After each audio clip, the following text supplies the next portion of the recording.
તો વડોદરામાં વિશ્વામિત્રી નદીને સાફ કરવાની કામગીરી સામે હવે આક્ષેપો થઈ રહ્યા છે। માંજલપુર વિસ્તારમાં આદિત્ય વિદ્યાલય નજીક નદી કિનારે કચરા અને કાટમાળના 20 ફૂટ ઊંચા ઢગલા જોવા મળ્યા। સરકાર દ્વારા નદી ઊંડી કરવા અને વરસાદી પાણીના સંગ્રહ માટે 1200 કરોડ રૂપિયાની રકમ ફાળવાઈ હોવા છતાં કામ કેટલું થયું તે સવાલ ઊભો થઈ રહ્યો છે। સ્થાનિકોનો આક્ષેપ છે કે નદી બચાવવાના દાવા વચ્ચે ધીમે ધીમે નદી પૂરવાની અને દબાણ વધારવાની કામગીરી ચાલી રહી છે। સમગ્ર મામલે તંત્રની કામગીરી સામે અનેક પ્રશ્નો ઊભા થઈ રહ્યા છે। વિસ્તારોને આની અસર થશે કેમ કે 1-1.5 કિલોમીટરનો પટ્ટો જે પુરાણ થઈ રહ્યા છે ધીરે ધીરે।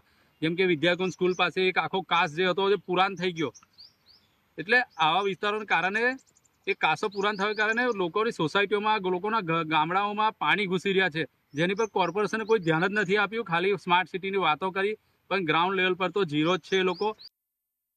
બાજુ તમે જોશો તો વિશ્વામિત્રી જે આ કાંસ છે એને મોટી કરવા માટે મસ્ત મોટા ટેન્ડરો પાસ કરી અને લોકોને ફાયદો પહોંચાડવા માટે આવું કામ કરી રહ્યા છે।